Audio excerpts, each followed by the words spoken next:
Famous ইডলির দোকানের ঘরে জন্ম নেয় লোকটি, কিন্তু সে সবসময় বড় হতে চেয়েছিল। বড়লোক হওয়ার জন্য তাই বেরিয়ে পড়ে বাড়ি থেকে।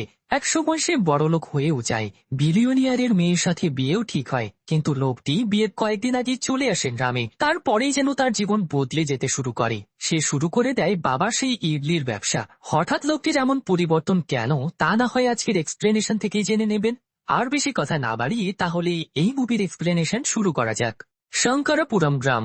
এই গ্রামে আছে বিখ্যাত ইডলি দোকান, যেটা পরিচালনা করেন শিবানিশান। রাত ৩টায় উঠে তিনি দোকানে যান ইডলি প্রস্তুত করার জন্য, কারণ তার প্রস্তুত করতে ২ ঘন্টা সময় লেগে যায়। আবার ৬টা থেকে দোকান ওপেন হয়। তো আজকে রাত ৩টায় শিবানিশান দোকানের দিকে যেতে থাকতে ছেলে মুরগানও যেতে চায়। শিবানিশানের একমাত্র ছেলে সে।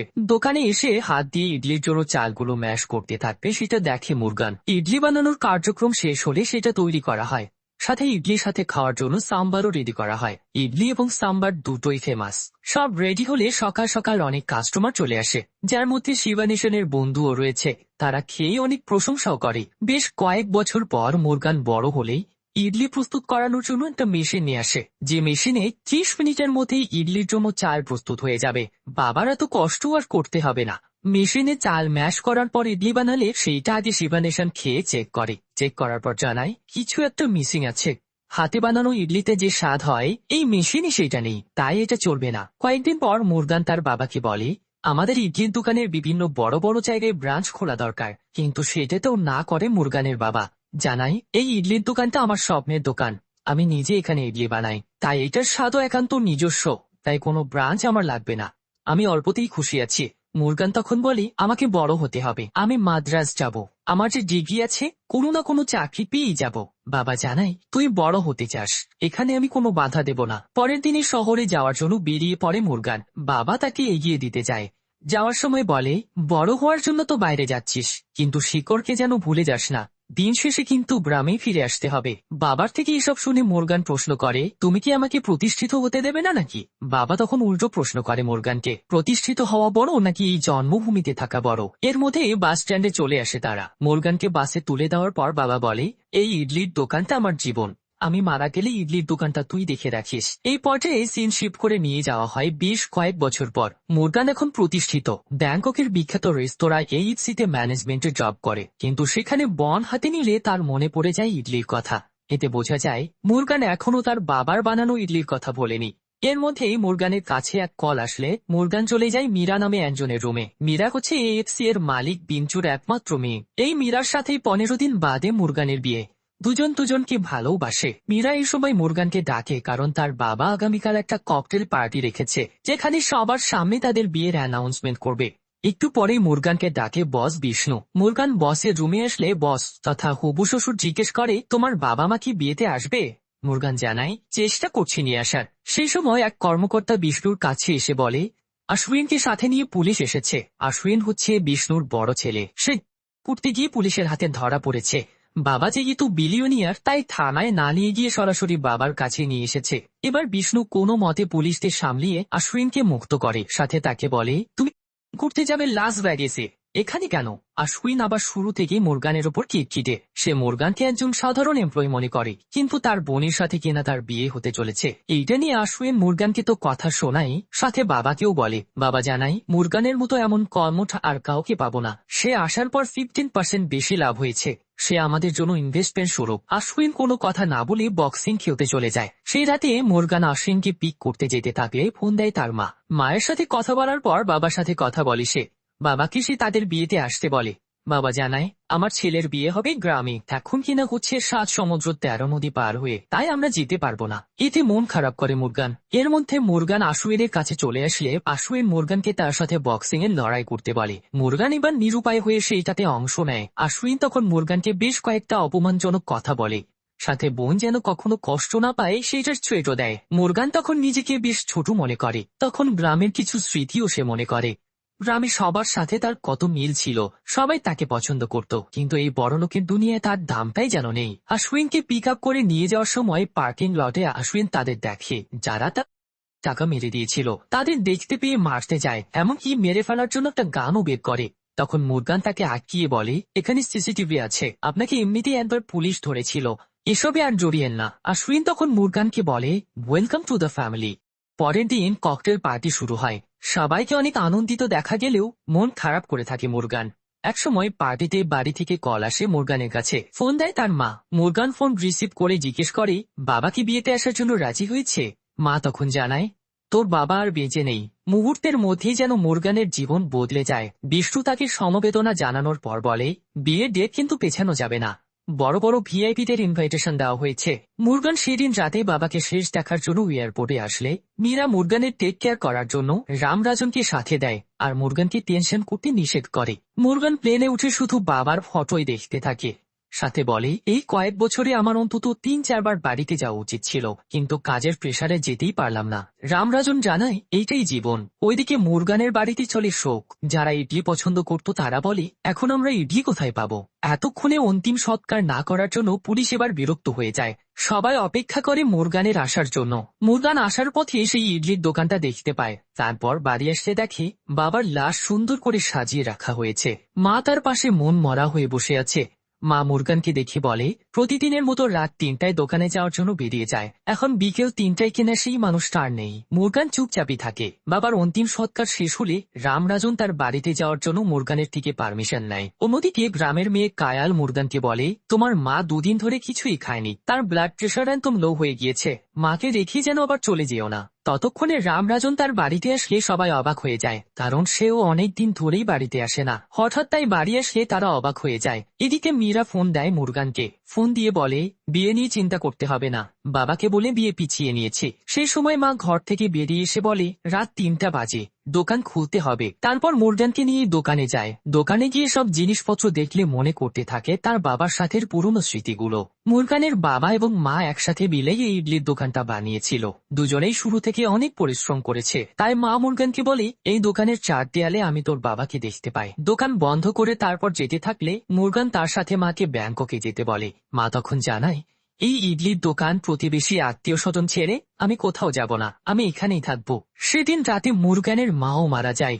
একদিনের ব্যবধানে মুরগান হারিয়ে ফেলে তার মা বাবাকে। মা মারা যাওয়ার খবরটা মীরাকে দেওয়া হলে মীরা তার বাবাকে জানায়। এদিকে মুরগান ঘরের মধ্যে শুধু মা বাবার স্মৃতিগুলো নিয়ে ভাবতে থাকে। কায়াল এসে ঘর পরিষ্কার করে। কায়াল মুরগানের বাবা মাকে দেখাশোনা করত, তাই কায়ালকে ধন্যবাদ দেয় মুরগান। কায়াল জানায়, সে ধন্যবাদ নেওয়ার জন্য সেবা করেনি, ভালোবাসা থেকেই করেছে। সেই সময় মুরগান মায়ের পালিত গরুর বাছুরকে কাছে টেনে নিতে চাইলে বাছুরটা তার কাছে আসে না। সেই দিনেই রামরাজন মুরগানকে বলে, ম্যাডাম তো আপনাকে ফিরে যেতে বলছে। মুরগান জানায়, এই অবস্থায় আমি যেতে পারবো না, আমার কয়েকদিন সময় লাগবে। মীরা ফোন করলে মুরগান মীরাকেও ঠিক একই কথাই বলে।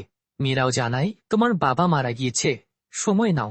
কিন্তু আবার রামরাজনকে ফোন করে বলে, মুরগান ফিরে আসতে যাচ্ছে না, যেভাবেই হোক কনভিন্স করে তাকে নিয়ে এসো। রামরাজন তাই মুরগানকে বলে, এখানে থাকলে শুধু বাবা মার স্মৃতি আপনাকে কষ্টই দেবে, তাই বাবার স্মৃতি ইডলির দোকানটা বিক্রি করে এখান থেকে চলে যান। এইটা বলে নিয়ে আসে মারিচাম নামের একজনের কাছে। মারিচাম ৭ লাখ টাকায় ইডলির দোকানটা কিনে নিতে চায়, যেটাতে রাজিও হয় মুরগান। তাই ঠিক করা হয় যে আগামীকাল দলিলে সিগনেচার করা হবে। ইডলির দোকান যে মারিচাম কিনে নিচ্ছে সেটা কায়ালের কানেও যায়। কায়ালিতে রাগ করে।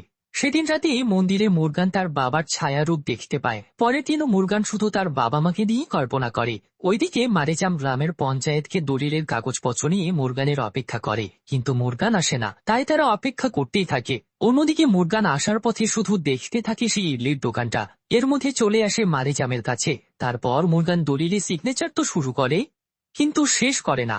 জানায় সে দোকানটা বিক্রি করবে না। মারিচামিতে শার্টের কলার ধরে রাগ দেখালে রামরাজন কলার ছেড়ে দিতে বলে। রামরাজনের কথাতে মারিচাম কলার ছেড়ে দেয়। মুরগান তখনও রাগান্বিত অবস্থায় দেখে। মুরগান বাড়ি আসলে কায়াল এসে রাগ দেখায় তাকে, কারণ সে ভেবে নেয় ইডলির দোকান সে বিক্রি করে দিয়েছে। তাই বলে, ইডলির দোকান তোমার বাবা মার কাছে মন্দিরের সমতুল্য ছিল, সেটা কিনে এই মারিচামের কাছে বিক্রি করে দিলে। মারিচাম তার পরোটার দোকানে সুবিধা করতে পারছিল না, তাই কিনে নিয়েছে। সেটা কি তুমি বোঝো না? তোমাকে ভালো মানুষ মনে করেছিলাম, কিন্তু তুমি সেটা নও।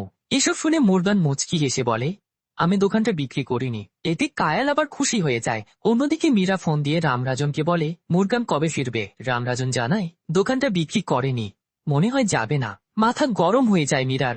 ভিডিও কল দেয় মুরগানকে, দিয়ে বলে, সামান্য ইডলির দোকান আমি 7 লাখ টাকা দিয়েছিলাম কেনার জন্য, তুমি কিনা বিক্রি করলে না? কি আছে তোমার বাবার ওই দোকানে? মুরগান তখনই বুঝতে পারে মারিচাম আসলে মীরার সাথে হাত মিলিয়ে দোকানটা নিতে চেয়েছিল, তাই মুরগান বাবাকে নিয়ে কথা বলতে নিষেধ করে। মীরা তখন বলে, আমি কিন্তু তোমাকে ভালোবাসি, তুমি কি এই বিয়ে ভাঙতে চাচ্ছ? মুরগান জানায় তার আরো সময় লাগবে, তাই এখন বিয়ে বন্ধ রাখতেই চায় সে। এবার অ্যাটিটিউড দেখায় মীরা, বলে, এই বিয়েতে আমার বাবা কত ভিআইপিদের ইনভাইট করেছে, তোমার হিসাব আছে? মুরগান তারপরও জানায় 6-7 মাস সময় লাগবে তার। মীরা মুরগানের সাথে কথা বলতে থাকলে চলে আসে আশ্বিন। আশ্বিন ফোন ধরে বলে, ভালোই অ্যাটিটিউড দেখাচ্ছ দেখি, ভুলে গিয়েছো কি যে তুমি কাকে বিয়ে করতে চলেছ? সেই সময় উপস্থিত হয় মীরার বাবাও। মীরার বাবা ফোন করে বলে, তুমি কি সত্যি বিয়ে ক্যান্সেল করতে চাচ্ছ? মুরগান জানায় হ্যাঁ। এইটা শুনে খুশি হয় কায়াল, অন্যদিকে কষ্ট পায় মীরা। পরের দিন বাড়ি ইডলির দোকান ধুয়ে মুছে সব পরিষ্কার করে। সেদিন রামরাজন মুরগানকে জানায়, তোমার এই সিদ্ধান্ত আমার পছন্দ হয়েছে, তুমি জন্মভূমিকেই বেছে নিয়েছ। দেখো, আমি এতদিন পর বাড়ি এসেছি যে আমার মাই আমাকে ভুলে গিয়েছে। সে আমাকে জিজ্ঞেস করে আমি কে, তাই আমি তোমার সাথেই আছি। মুরগান ইডলির দোকানে নতুন সাইনবোর্ড লাগায়, যেখানে নাম দেয় বাবার। কায়ালের সাথেও ভালো বন্ধুত্ব গড়ে ওঠে মুরগানের, কিন্তু বাছুরটার সাথে না বললে মুরগান কায়ালকে জিজ্ঞেস করে, সে আমার কাছে আসে না কেন? কায়াল জানায়, হয়তো তোমাকে পছন্দ করছে না। সেদিন রাতে কায়ালকে নিয়ে মুরগান গরুর হাটে গেলে রামরাজন জিজ্ঞেস করে, কে এই কায়াল? মুরগান জানায়, ক্লাস 9-এ থাকতে বয়ফ্রেন্ডের কাছ থেকে ছ্যাঁকা খেয়েছিল, এটা হচ্ছে সেই কায়াল। এইটা শুনে হেসে ওঠে রামরাজন। তো সেদিন কায়ালকে নিয়ে মুরগান অনেকগুলো বাজার করলে কায়াল জিজ্ঞেস করে, এতগুলো বাজার কিসের? মুরগান জানায়, ইডলি সাম্বারের জন্য। শুনে খুশি হয় কায়াল। সেদিন রাতে ঘুমানোর আগে 3টার অ্যালার্ম দেয় মুরগান। 3টায় উঠে ঠান্ডা পানি দিয়ে গোসল করে বেরিয়ে পড়ে দোকানের দিকে। তারপর ইডলি বানানোর চাল প্রসেসিং করা শুরু করে 4টায়, কিন্তু 5 মিনিট না করতেই তার হাত লেগে যায়। কিছুক্ষণ পর কায়ালও এসে তাকে সাহায্য করে, কিন্তু সেও বেশিক্ষণ টিকতে পারে না। তাই মুরগান বলে, বাবা একটানা 2 ঘন্টা কিভাবে কাজ করত? কায়াল বলে, তুমি আর তোমার বাবা কি এক নাকি? এবার তারা অনেক কষ্ট করে ইডলি বানায়। সেই ইডলিটা প্রথমে টেস্ট করতে দেয় বাবার বন্ধু এবং রামরাজনকে। বন্ধু জানায়, টেস্ট আছে, কিন্তু শিভানেশানের মতো নয়, তারটা আরো সফট এবং ডেলিসিয়াস ছিল। বাবার মতো করতে না পারলেও এলাকার মানুষের কাছে সুনামই পায়, কিন্তু 2-3 দিনেও বাবার মতো ইডলি তৈরি করতে না পারলে গ্রামের মানুষজন বলে, বিদেশ থেকে আসছে ইডলি বানাতে। বাবার নাম পুরো ডুবিয়ে দিল। এবার মজা নেয় মারিচামও। তার পরোটার দোকানে ভিড় জমে যায়, তাই সেইটা নিয়ে সে কায়ালের সাথেও টিটকিরি করে। টিটকিরি করতে ছাড়ে না মুরগানকেও। তো অন্যদিকে মীরা কান্নায় বুক ভাসায়। তাই আশ্বিন বাবাকে বলে, আমাদের সাথে পাঙ্গা নিয়েছে না, দেখিয়ে দেব কত ধানে কত চাল। সেদিন রাতে মুরগানের স্বপ্নে তার বাবা আসে। মুরগান তার বাবাকে বলে, সবাই বলে আমি তোমার নাম ডুবিয়ে দিচ্ছি, তুমি কি আমাকে ত্যায্য পুত্র করেছিলে? আমি কেন তোমার মতো ইডলি বানাতে পারছি না? বাবা জানায়, পারবে, শুধু মন লাগাতে হবে এবং যেটা করছো সেটাকে আপন করে নিতে হবে। বাবার থেকে এসব শুনলে ঘুম ভেঙে যায় মুরগানের। ঘুম ভাঙলে দেখে তার কাছে বাছুরটাকে সে জড়িয়ে ধরে। তারপর গোসল করে বাবার মতো ড্রেস পরে বাইরে যায়, যা দেখে অবাক হয় কায়াল আর রামরাজন। ইডলি প্রস্তুত করলেও এবার ক্লান্ত হয় না মুরগান। ইডলি বানানো শেষ হলে সেটা বাবার বন্ধুকে খেতে দেয়। বাবার বন্ধু টেস্ট করে বলে, এই যেন শিবানিশান ফিরে এসেছে। এত দিনে বাবার ইডলির স্বাদটা নিয়ে আসতে পেরে খুশি হয় মুরগান। কিন্তু এই খুশি যেন বেশিক্ষণ মুখে থাকে না। আশ্বিন চলে আসে মুরগানের ইডলির দোকানের সামনে। সেইটা দেখে মুরগান কায়ালকে বাড়ি পাঠায়। এদিকে আশ্বিন বলে, এই সামান্য দোকানের জন্য তুমি আমার বোনের সাথে বিয়ে ভেঙে দিয়েছ? মুরগান তখন বোঝানোর চেষ্টা করে, কিন্তু আশ্বিন কোনো কথা না শুনে মেরে বসে তাকে। খুলে ফেলে দেয় বাবার নামে দেয়া ইডলির দোকানের সাইনবোর্ড। এরপর আশ্বিন যেই না সাইনবোর্ডে পা রাখতে যাবে, তখন মুরগান পা ধরে ফেলে। এরপর দেখায় তার খেল। দুজনের মধ্যে প্রচুর লড়াই শুরু হয়। লড়াইয়ের এক পর্যায়ে মুরগান আশ্বিনের পাই ভেঙে দেয়। আরো মারতে থাকলে রামরাজন আটকায়। গার্ডরা আশ্বিনকে তুলে নিয়ে যায়। অন্যদিকে মুরগান দোকানের ভেতরে ঢুকলে দোকানে একটা লেখা দেখতে পায়, যেটা বাবা লিখেছিল। লেখাটা হচ্ছে, প্রতিহিংসা কখনো ভালো কিছু বয়ে আনে না। তাই মুরগান রামরাজনকে বলে, আজকে যেটা হয়েছে সেটা ঠিক হয়নি, আজকের ব্যাপারটা নিয়ে আমি ক্ষমা চাইব।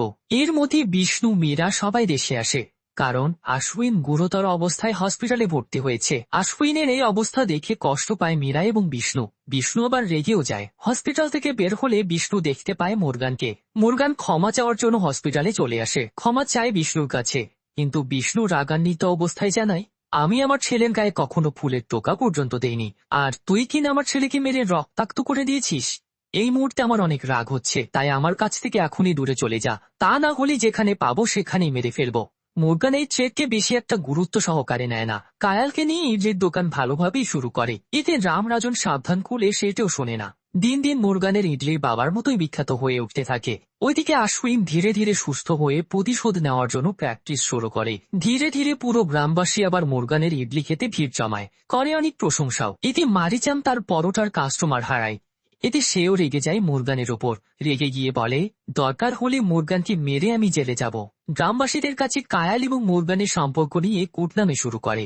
বলে কায়াল বিয়ে না করেই মুরগানের সাথে থাকে, কিন্তু গ্রামবাসী এসব কথা অতটা পাত্তা দেয় না। একদিন মুরগান বাছুরটাকে নিয়ে গাছতলায় বসলে সেখানে কায়াল এসে জিজ্ঞেস করে, এখানে কি করছো? মুরগান জানায়, জায়গাটা বেশ শান্তশিষ্ট, এখানে ভালো লাগে। কায়াল তখন একটা মালা বের করে বলে, এটা কে দিয়েছিল বলতো? মুরগান তাকেই বলতে বলে। কায়াল জানায়, ক্লাস এইটে থাকাকালীন তুমি দিয়েছিলে। কেন দিয়েছিলে বলতো? এইটাও মুরগান কায়ালকেই বলতে বলে। এই জায়গায় বোঝা যায় কায়াল মুরগানকে পছন্দ করে এবং লজ্জায় কিচ্ছু না বলে চলে যায়। সেদিন সন্ধ্যায় বাছুর নিয়ে বাসায় ফেরার পথে কেউ যে তার পিছু নিয়েছে সেটা টের পায় মুরগান। তাই ফোন দেয় রামরাজনকে। ফোন দিয়ে তাকে নির্দিষ্ট একটা জায়গায় আসতে বলে, সাথে জানায় ব্যাপারটা যেন কায়াল না জানে।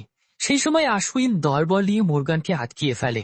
মুরগানও মারার প্রস্তুতি নেয়। এরপর যে আশ্বিন মারতে যাবে তখনই মনে পড়ে যায় বাবার বলা সেই কথা, প্রতিহিংসা কখনো ভালো কিছু বয়ে আনে না। এটা মনে পড়ার পর মুরগান মার দেওয়ার বদলে শুধু মারই খায়।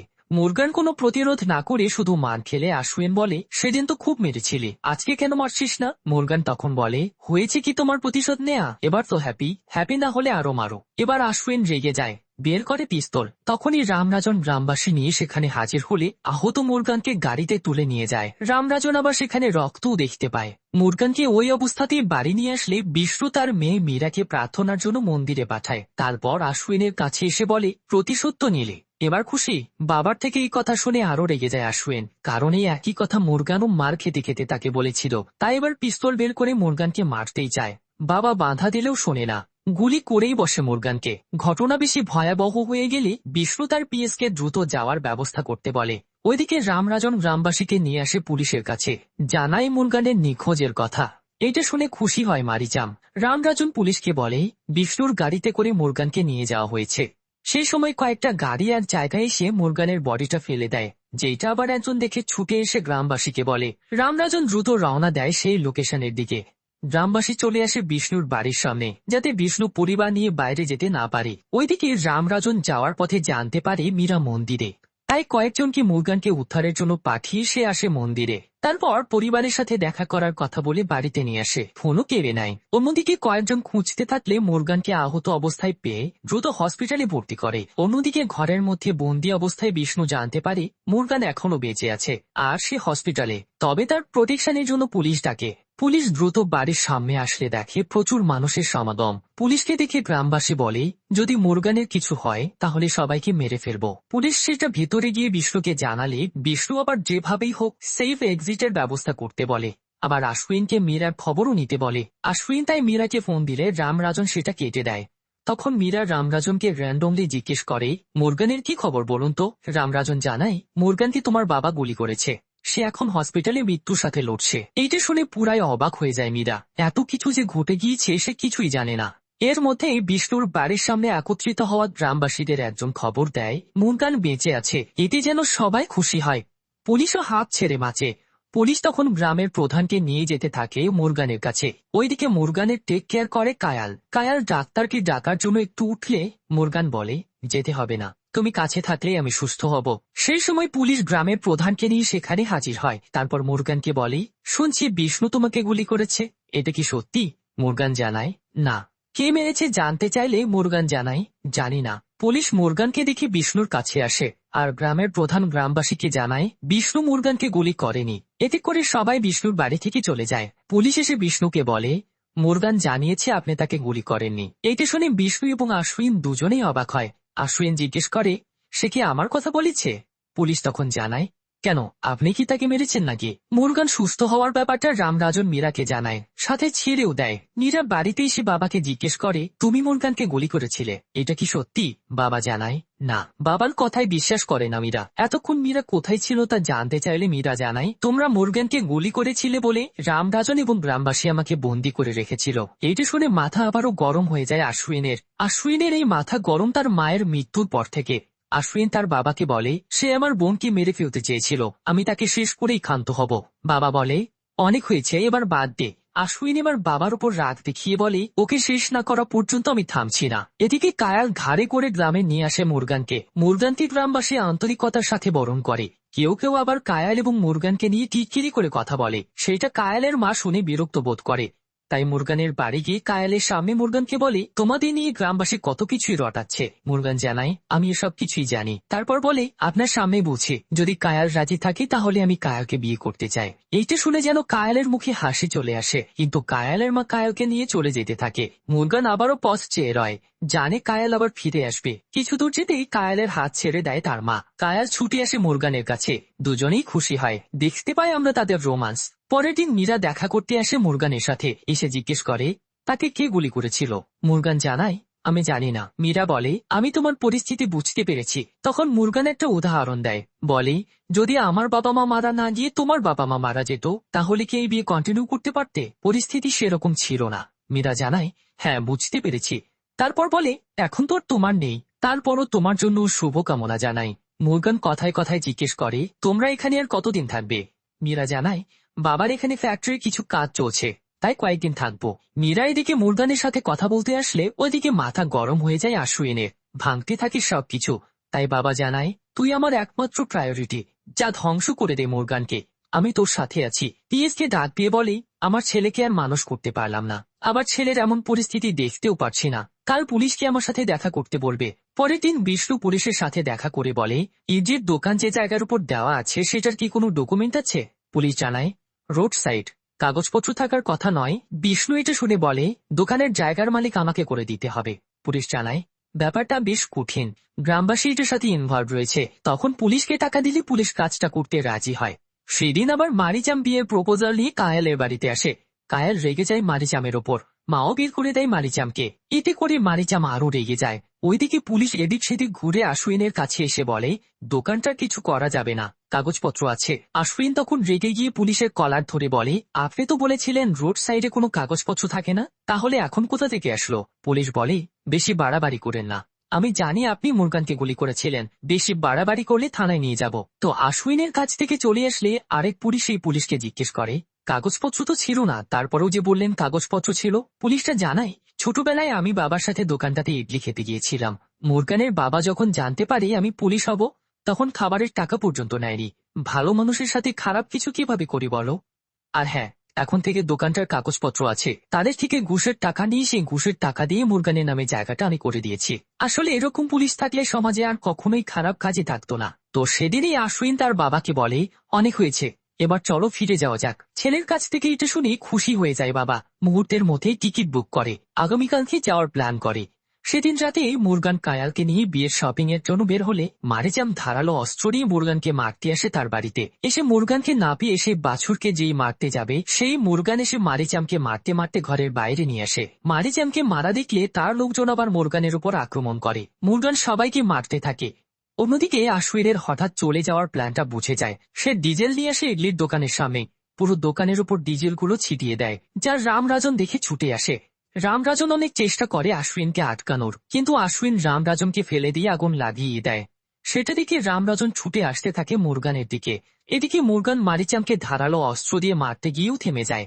তারপর বলে, কি করেছি আমি? ভালো চাকরি ছেড়ে ক্যারিয়ার রেখে বাবার স্বপ্ন বাঁচিয়ে রাখার জন্য এখানে এসেছি, কিন্তু আপনারা শুধু আমাকে মারতে আসেন। এসব বলার পর ধারালো অস্ত্রটা ফেলে দিয়ে মুরগান বলে, আমাকে মারলে যদি সবকিছু সমাধান হয় তাহলে আমাকেই মেরে ফেলুন। সেই সময় রামরাজন ছুটে এসে মুরগানকে বলে, আশ্বিন ইডলির দোকানে আগুন লাগিয়ে দিয়েছে। মুরগান তখন ছুটে আসে দোকানে, এসে দেখে শুধু আগুন জ্বলছে। তারপরও যেতে চায় দোকানের দিকে, কিন্তু সবাই তাকে আটকায়। পরের দিন রামরাজন মীরাকে ফোন দিয়ে বলে, তোমার ভাই মুরগানের ইডলির দোকানে আগুন লাগিয়ে দিয়েছে আর সবকিছু শেষ হয়ে গিয়েছে। এটা জানতে পেরে মীরা বাবার কাছে এসে বলে, তাহলে তুমিই মুরগানকে গুলি করেছিলে তাই না? তুমি না করলেও তোমার ছেলে করেছে। আমরা আসলেই ভালো মানুষ নই, আমরা ব্ল্যাডি ভিলেন। আশ্বিন তখন বলে, বেশি বোঝার চেষ্টা করিস না, যা করেছি সব তোর জন্য। মীরা গাড়ি থেকে নেমে আশ্বিনের পিস্তল বের করে আশ্বিনের দিকে তাক করে আর বলে, হয় তোমাকে মারবো নয় আমাকে, দেখি বাবার গর্ব কোথায় যায়। তখন আশ্বিন মীরার উপর রাগ দেখালেই বাবা চর মারে আশ্বিনকে, মেরে বলে, এটা আরো আগে মারা উচিত ছিল আমার, তাহলে আজকের এই দিনটা আমাকে দেখতে হতো না। ওইদিকে মুরগান এবং কায়াল পোড়া দোকানে আসে। এসে মুরগানের জিনিসপত্র দেখে অনেক স্মৃতি মনে পড়ে যায়। মুরগান ইডলির দোকানে জন্মেছিল, সেটা দেখানো হয়। বাবা মার সাথে মুরগানের যত স্মৃতি আছে সেটাও দেখানো হয়। এসব দেখানোর পর কায়াল মুরগানের হাতে ধারালো অস্ত্র তুলে দিয়ে বলে, যারা ইডলির দোকান ধ্বংস করেছে তাদের শেষ করে দাও। মুরগান অস্ত্রটা ফেলে দিয়ে বলে, দোকানের কিচ্ছু হয়নি, ইডলি বানানোর সবকিছুই ঠিক আছে, আমরা আবার নতুন করে শুরু করব। দুজন নতুন করে ইডলির দোকান তৈরি করতে থাকে, একদম মুরগানের বাবা মার মতো। দোকান রেডি হওয়ার দিনেই বিষ্ণু সবাইকে নিয়ে দোকানে আসে। এসে নিজে আগে মুরগানকে সরি বলে, তারপর আশ্বিনকে বলতে বললে আশ্বিন অনেকক্ষণ সময় নিয়ে তারপর সরি জানায়। মুরগানও তখন মাথা নাড়িয়ে বলে, ঠিক আছে। তারপর সবাইকে ইডলি খাওয়ার জন্য ভেতরে ডাকে। ইডলি খেতে থাকে মীরা বলে ওঠে, আমার ভাই যা করেছে সেটা শুধু এক সরি দিয়ে শেষ করা উচিত নয়। রামরাজন তখন বলে, তাহলে চর মারা হোক। বিষ্ণুও তাই বলে, শুধু সরিতে সীমাবদ্ধ থাকা উচিত নয়। সবার কথা মেনে নিয়ে মুরগান আশ্বিনকে শাস্তি দেয়। শাস্তিটা হচ্ছে তাকে দিয়ে ইডলির চাল প্রস্তুতকরণ। এতটাই ক্লান্ত হয়ে যায় যে এই শাস্তির উপর অন্য কোনো শাস্তি হতেই পারে না সেটা বলে। এই শাস্তির মধ্য দিয়ে হ্যাপি এন্ডিং হয় এই মুভিটির। আমরা যতই বড় হই না কেন, আমাদের শেকড়, আমাদের জন্মস্থান কখনো ভুলে যাওয়া উচিত নয়, কারণ দিন শেষে আমাদের সেখানেই ফিরে আসতে হবে। আর প্রিয় মানুষের যদি কোনো প্রিয় কিছু থাকে সেটা আগলে রাখা আমাদের মূল কর্তব্য। ড্রামা মুভি হিসেবে গল্পটা বেশ ভালো ছিল, কিন্তু মীরার ব্যাপারটা কষ্টদায়ক। মীরা ভালোবাসার পরেও তার ভালোবাসার মানুষকে পেল না, কারণ মুরগান তার নিয়তিতেই ছিল না। মুরগান চরিত্রে ধানুষ দারুণ অভিনয় করেছেন। মুভিটির পরিচালকও তিনিই ছিলেন, যেটা তিনি দারুণভাবে উপস্থাপন করেছেন। ইডলি কড়াই মুভি আপনার কেমন লেগেছে তা জানাতে পারেন কমেন্ট বক্সে। এতক্ষণ মিসেস মুভি এক্সপ্লেনারের সাথে থাকার জন্য ধন্যবাদ।